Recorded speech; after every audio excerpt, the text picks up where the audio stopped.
Dahulu kala ada sebuah kerajaan bernama Gabilonia, rumah bagi para kesatria pemberani. Namun kini semuanya sudah berubah, semenjak para kesatria dipaksa untuk meninggalkan kerajaan itu. Sementara itu, hukum baru terus bertambah setiap harinya. Kemudian kita dikenalkan dengan seorang pemuda bernama Justin. Dia adalah anak bangsawan di kerajaan itu. Lebih tepatnya, ayahnya merupakan pengacara paling penting di kerajaan. Sang ayah kemudian berencana memasukkan Justin ke sekolah hukum, agar Justin bisa menjadi pengacara seperti dirinya. Namun Justin merasa jika menjadi pengacara bukanlah jalan hidupnya. Yang dia impikan hanyalah menjadi seorang ksatria sama seperti kakeknya dulu. Sang ayah pun sangat marah ketika Justin mengutarakan isi hatinya. Setelah pertengkaran itu, Justin kemudian pergi mengunjungi sang nenek, tempat di mana dia bisa mencurahkan isi hatinya, sembari melihat barang-barang peninggalan sang kakek, seperti baju jirah sang kakek yang selalu dia pandangi. Tiba-tiba Justin baru tersadar kalau pedang sang kakek tidak ada di sana. Sang nenek kemudian memberikan sebuah kunci padanya untuk dibawa menuju menara kebijaksanaan. Sang nenek berkata kalau di sana Justin akan dilatih menjadi seorang ksatria. Tapi Justin harus mencari tahu sendiri di mana tempat itu berada. Sementara itu, terlihat 3 orang penjahat yang menyelinap ke dalam penjara kerajaan. Mereka kemudian melepaskan semua tahanan yang ada di tempat itu dan menawarkan pekerjaan pada mereka dengan imbalan emas yang banyak. Kembali lagi bersama Justin yang pergi menemui Lara, wanita pujaannya. Justin memberitahukan kalau dirinya akan pergi berpetualang. Namun Lara sama sekali tidak memperdulikannya.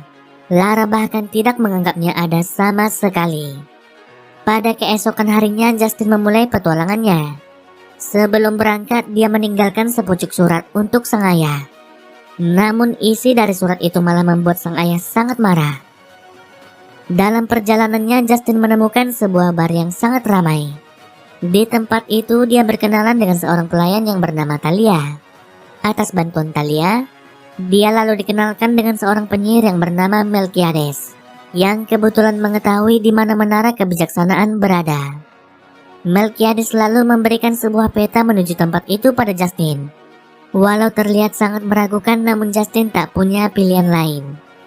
Setelah itu Justin kembali melanjutkan petualangannya. Berbagai medan sulit pun harus dilaluinya. Perjuangan berat Justin pun akhirnya berbuah hasil. Dia berhasil menemukan tempat yang dicarinya. Ketika lonceng dibunyikan, seorang kakek tua kemudian mendatanginya. Dia bernama Legantir. Justin lalu memperlihatkan kunci yang diberikan sang nenek padanya. Ketika melihat itu, Legantir pun langsung mengetahui kalau Justin adalah cucu dari Sir Roland. Justin lalu dibawa ke dalam kastil. Di tempat itu dia bertemu dengan 2 kakek tua lainnya, yang masing-masing bernama Blaurio dan juga Blucher. Mereka bertiga adalah penjaga tempat itu. Di hari itu juga Blucher langsung menguji kemampuan berpedang Justin. Namun apa daya, Justin malah dihajar berkali-kali. Karena itu Legantir pun sangat ragu akan kemampuannya. Dia merasa kalau Justin masih terlalu muda untuk menjadi seorang ksatria. Tapi Blucher yakin kalau Justin mewarisi semangat kakeknya. Hari-hari berikutnya Justin mulai berlatih keras. Dengan penuh semangat dia terus berjuang demi meraih impiannya. Perlahan namun pasti kemampuannya pun semakin meningkat. Blucher kemudian membawa dirinya ke suatu tempat bersejarah di kastil itu. Tempat di mana patung-patung ksatria pemberani berdiri kokoh. Namun ada satu patung yang hilang dari tempat itu. Blucher mengatakan kalau dia tak pantas lagi berada di sana. Dan dia adalah Sir Heraklio, orang yang sudah membunuh Sir Roland, kakek Justin. Di tempat itu juga berdiri kokoh patung Sir Roland, yang dianggap sebagai ksatria terhebat kerajaan yang pernah ada. Menggunakan kunci pemberian sang nenek, Justin kemudian membuka peti berangkat sang kakek. Namun lagi-lagi tak ada pedang di dalamnya. Blucher ternyata sudah mengetahui tentang hal itu. Dia kemudian menceritakan sebuah kisah pada Justin. Dahulu kerajaan Gabilonia pernah diserang oleh pasukan penjahat. Para ksatria berhasil mempertahankan kerajaan. Namun sayang sang raja tewas dalam pertempuran itu. Pada saat itu juga ayah Justin memutuskan untuk menjadi seorang pengacara. dan kemudian membantu ratu untuk menjalankan kerajaannya. Sejak saat itu ayah Justin membuat banyak perubahan, termasuk membuat deklarasi yang melarang para kesatria berada di kerajaan itu. Namun ada satu kesatria yang tidak setuju, dan dia adalah Sir Heraklio. Heraklio kemudian mengangkat pedangnya dan hendak menggulingkan sang ratu. Di saat itu juga Sir Roland bangkit untuk melindunginya. Dua kesatria itu pun saling bertarung. Tapi sayang karena rasa belas kasihnya, Sir Roland terbunuh dalam pertarungan itu dengan pedangnya sendiri. Sementara Heraklio segera kabur dari kerajaan itu. Dan hingga kini pedang milik Sir Roland ada di tangannya. Kemudian kita diperlihatkan dengan Heraklio. Dia ternyata adalah dalang yang melepaskan para tahanan kerajaan sebelumnya. Dia berencana untuk menyerang dan mengkudeta kerajaan Gabilonia sekali lagi. Namun Heraklio merasa kalau mereka masih membutuhkan lebih banyak orang lagi. Dan tentunya lebih banyak emas juga untuk membayar mereka. Anak buah Heraklio pun sudah mengetahui bagaimana cara mendapatkan emas yang banyak. Kabar tentang rencana Heraklio pun sudah sampai pada Leganter dan yang lainnya. Dan hal itu membuat mereka sangat khawatir, karena tidak ada yang melindungi kerajaan saat ini. Blucher lalu menawarkan diri untuk menghentikan Heraklio. Dia juga mengatakan akan membawa Justin bersamanya. Tapi Leganter langsung menolaknya, karena Blucher sudah terlalu tua, sedangkan Justin masih terlalu dini untuk bertarung. Blucher kemudian coba membujuknya untuk melihat apakah Justin sudah siap. Pada keesokan harinya Justin bersiap menjalani ujian terakhirnya, yang mana dia akan berhadapan dengan seekor naga. Tapi kenyataannya yang dihadapinya bukanlah seekor naga. Dia adalah buaya bernama Gustav yang sudah diberi sayap, lengkap dengan penyembur api yang dikendalikan Braulio melalui sebuah remote. Sungguh sesuatu yang sangat canggih pada zamannya. Justin pun diminta untuk menyerang sebuah target yang ada pada buaya itu. Tapi menaklukkan Gustav bukanlah hal yang mudah.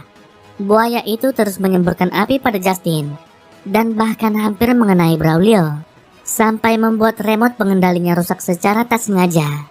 Hal itu membuat Gustav menjadi hilang kendali. Namun Justin tak menyerah begitu saja. Ketika sudah mendekat, dia langsung menaiki tubuh Gustav dan langsung menusuk target yang ada pada tubuhnya. Gustav pun akhirnya berhasil dikendalikan dan juga mendarat. Tapi sayang Justin terluka parah di saat terjatuh. Beruntung berkat bantuan Legantir dia berhasil diselamatkan. Atas kejadian itu, Legantir menganggap kalau Justin belum cukup kuat untuk menjadi seorang kesatria. Dia kemudian meminta Justin untuk kembali pulang pada ayahnya. Sementara Blucher masih memiliki keyakinan pada Justin. Dia kemudian memberikan pedangnya pada Justin sebelum mereka berpisah. Sebelum kembali pulang, Justin singgah untuk menemui Thalia dan menceritakan kalau dia sudah gagal menjadi seorang kesatria. Di tempat itu Justin juga bertemu dengan Clorex, orang yang mengaku-ngaku sebagai kesatria untuk mendapatkan keuntungan. Sempat terjadi keributan di tempat itu ketika Thalia diganggu oleh bosnya sekaligus pemilik tempat itu. Tak tinggal diam, Justin pun langsung mengajarnya bersama anak buahnya. Pada akhirnya Thalia pun memutuskan untuk berhenti bekerja di tempat itu. Dia lalu menawarkan diri untuk menemani Justin. Namun Justin berpikir kalau dia sudah tak punya tujuan lagi. Bahkan kepulangannya akan membuat Lara kecewa. Justin menganggap dirinya sebagai pecundang karena sudah gagal. Justin juga tak berani datang ke pesta ulang tahun Lara pada malam itu.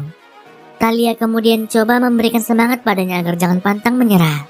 Dia juga bersedia menemani Justin untuk kembali pulang. Beberapa saat berselang, mereka pun sudah berada di pesta ulang tahun Lara. Justin pun sangat terkejut ketika melihat Clara sudah berdampingan dengan Clorex. Tak lama kemudian anak buah Heraklio pun muncul di tempat itu. Mereka pun langsung menangkap Lara dan meminta 10.000 koin emas sebagai tebusannya. Tak tinggal diam, Justin coba menghadapi mereka. Namun Justin tak berdaya ketika anak buah Heraklio berhasil melukainya. Saat Lara hendak dibawa, si penipu Clorex menampakkan dirinya. Ketiga anak buah Heraklio pun langsung lari ketakutan ketika mengetahui ada kesatria di tempat itu, tanpa mengetahui kalau Clorex hanyalah seorang kesatria palsu. Sang ayah kemudian membawa Justin yang terluka pulang ke rumah. Sementara itu, Lara sangat kesal karena dirinya hanya dihargai 10.000 koin emas. Dia berpikir kalau sang ayah bahkan sanggup memberikan 1 juta koin emas untuk menebusnya. Mendengar itu, Clorex tiba-tiba mendapatkan sebuah ide. Dia pun langsung pergi membawa Lara ke suatu tempat. Sementara itu, Justin tak punya pilihan lagi selain menuruti semua perkataan sang ayah. Justin pun sudah siap untuk dibawa masuk ke sekolah hukum.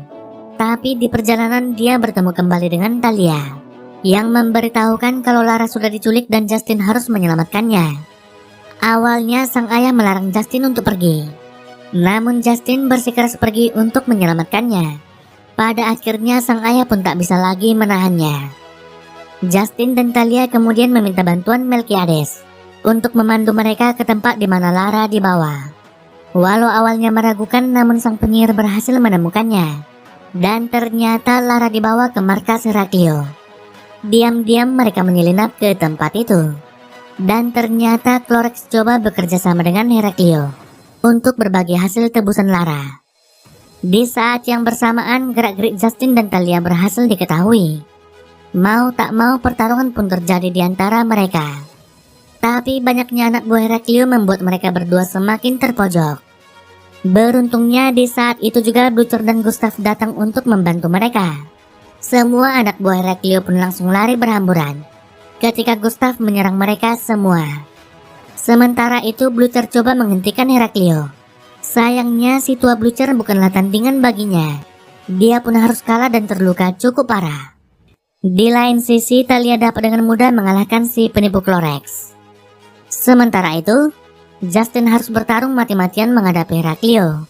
Latihan kerasnya selama ini ternyata tidak sia-sia. Dia bisa mengimbangi Heraklio dan bahkan membuatnya sampai terpojok. Heraklio kemudian menggunakan cara licik untuk menyerang Justin. Kendati demikian, Justin tak mudah menyerah dan terus berjuang. Hingga akhirnya berhasil membuat Heraklio terjatuh ke dalam jurang. Justin pun akhirnya berhasil mendapat kembali pedang milik sang kakek. Sedangkan itu Blucher terluka sangat parah dan sudah sekarat. Dan itu membuat Justin sangat terpukul. Beruntungnya berkat bantuan Melquiades, Blucher berhasil diselamatkan. Beberapa waktu kemudian semua orang sudah berkumpul di aula kerajaan. Mereka akan menyaksikan Justin diangkat menjadi kesatria. Semua orang pun langsung menyambut kehadirannya. Sang ratu lalu menandatangani pembatalan deklarasi yang sudah dibuatnya, yaitu keputusan yang melarang kesatria ada di kerajaan itu. Dan kini tiba saatnya bagi ayah Justin untuk menandatangani pembatalan deklarasi itu sebagai pengacara sang ratu. Dia sempat ragu karena berpikir kalau putranya akan hidup dalam bahaya. Namun dia langsung sadar kalau Justin bukan anak kecil lagi dan sudah bisa memutuskan masa depannya sendiri. Tanpa ragu, sang ayah langsung menandatanganinya di hadapan semua orang. Setelah itu, sang ratu kemudian menyumpah dan mengangkat Justin sebagai kesatria. Semua orang pun bersorak-sorai bahagia. Sementara itu, Justin langsung mendatangi Talia dan kemudian mengungkapkan cinta padanya. Film pun diakhiri dengan memperlihatkan patung Justin yang dipajang di ruangan para pahlawan bersama patung kesatria lainnya. Baiklah teman-teman, sampai di sini video kita kali ini. Ada pesan moral yang bisa kita ambil dari film ini, yang mana kita harus berjuang untuk mencapai apa yang kita impikan. Jangan mudah menyerah dan lakukan yang terbaik. Sekian video kali ini. Jangan lupa subscribe dan nyalakan loncengnya untuk mendapat notifikasi video terbaru lainnya. Baiklah, saya pamit dan sampai jumpa di video selanjutnya.